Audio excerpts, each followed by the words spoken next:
नमस्कार दोस्तों, स्वागत है आपका समय विहार पे। मैं अभिषेक। देखिए, आज 13 अक्टूबर 2025 की सुबह सुबह से ही लोगों को इंतजार था एक महत्वपूर्ण फैसले का। राव एवेन्यू कोर्ट में एक मामला लंबित चल रहा था। कोर्ट ने ये फैसला अगस्त 2024 में ही सुरक्षित कर लिया था। ये केस संबंधित था लालू यादव और उनके परिवार से, और आज इस पर कोर्ट का फैसला आया है। फैसले में लालू यादव, तेजस्वी यादव, राबड़ी देवी और कुछ अन्य को दोषी पाया गया है। उनके खिलाफ मुकदमा दर्ज करने की इजाजत दे दी गई है। कोर्ट ने ये आदेश दिया है कि उनके खिलाफ मुकदमा चलाया जाए। देखिए, मुकदमा जिन धाराओं में चलनी है वे धाराएं हैं आईपीसी 420 धोखाधड़ी से संबंधित, आईपीसी 120 बी जो कि आपराधिक षड्यंत्र से संबंधित है। ये जो मामला है ये संबंधित है जब लालू प्रसाद यादव केंद्र में रेल मंत्री हुआ करते थे। 2004 से 2009 के दौरान मनमोहन सिंह जब देश के प्रधानमंत्री हुआ करते थे, उस दौरान आईआरसीटीसी में एक घोटाला हुआ था। होटलों के रख रखाव से संबंधित नियमों से छेड़छाड़ करके सुजाता होटल्स एक कंपनी थी जो कि कहा जाता है कि राबड़ी देवी की कंपनी थी। कंपनी में डायरेक्टर थे विनय कोचर। देखिए, इसमें आरोप क्या था। एक कंपनी है जिसमें ऑनरशिप राबड़ी देवी की है। कंपनी का नाम सुजाता होटल्स है। उस सुजाता होटल्स नाम की कंपनी को आईआरसीटी से संबंधित 2 होटलों को लीज पर दे दिया गया, उनमें सुधार के लिए और उनके रख रखाव के लिए। इसमें से एक होटल उड़ीसा में पुरी होटल और दूसरा होटल बीएनआर होटल जो कि रांची झारखंड में है। देखिए, इन होटलों को जब लीज पर दिया गया, पट्टे पर दिया गया, तो नियमों से बहुत सारे छेड़छाड़ किए गए, नियमों में बदलाव किए गए एक प्राइवेट एजेंसी को फायदा पहुंचाने के लिए। इसी को लेकर के सीबीआई ने चार्जशीट दायर की थी, एफआईआर दर्ज कराई थी। उसे कोर्ट ने मान लिया है और इन तीनों पर और अन्य के खिलाफ भी, इन तीनों मतलब तेजस्वी यादव, लालू यादव, राबड़ी देवी पर मुकदमा दर्ज करने का निर्देश दे दिया है। सुनवाई के दौरान विशेष न्यायाधीश ने कहा लालू यादव से कि आपने षड्यंत्र रचा है, आपने लोक सेवक पद का दुरुपयोग किया है, किसी प्राइवेट एजेंसी को और अपने परिवार के लोगों को फायदा पहुंचाने के लिए नियमों में बदलाव किया है। आपने सुजाता कंपनी के डायरेक्टर कोचर बंधुओं से जमीन को सस्ते में लिया।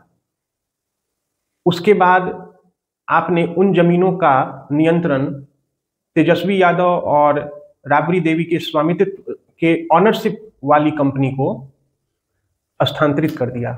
इन सबसे लगता है कि आपने अपने पद का दुरुपयोग किया है।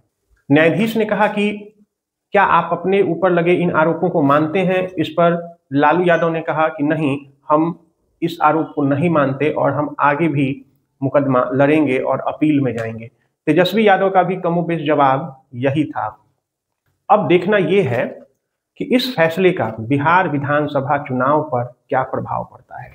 देखिए, इस तरह के मामलों में देखा गया है कि या तो सिंपैथी वोट मिल जाता है, वोटर का टर्नआउट, वोटिंग परसेंटेज काफी बढ़ जाता है उनके सही साथ जिनको सजा सुनाई गई हो, या फिर वोटर्स हट जाते हैं।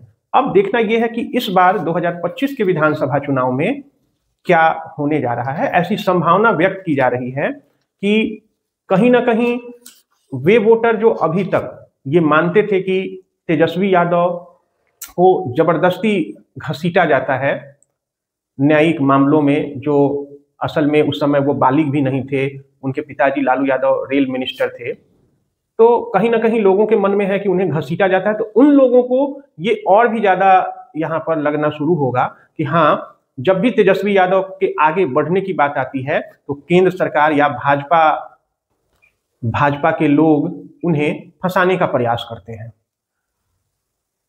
मेरा ये मानना है कि जो वोट उनका है, जो कोर वोटर है उनका, एमवाई समीकरण की वो जो बात करते हैं, मुस्लिम यादव समीकरण की, तो यादव वोटर्स उनके साथ और इंटैक्ट होंगे। साथ ही साथ जो ओबीसी और जो पिछड़े वर्ग के वोटर हैं, वो भी ज्यादा इंटैक्ट होंगे और इसकी बहुत ज्यादा संभावना है कि उनके वोटों का बिखराव रुक जाएगा। देखिए, जो उनके विरोध में जाकर के वोट करते थे वो एज यूजुअल आज भी उनके विरोध में ही वोट करेंगे, लेकिन ऐसा मानने वालों की संख्या में शायद वृद्धि हो जाए कि उन्हें जबरदस्ती तेजस्वी यादव को और लालू यादव के परिवार को जबरदस्ती भाजपा के द्वारा नुकसान पहुंचाने का प्रयास किया जाता है।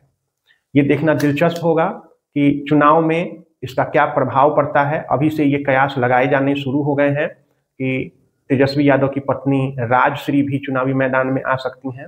सोशल मीडिया भरा पड़ा रहा कि तेजस्वी यादव को सजा भी सुनाई जा सकती है, लेकिन अभी सजा नहीं सुनाया गया है, बस आदेश दिया गया है कि इनके खिलाफ मुकदमा शुरू किया जाए।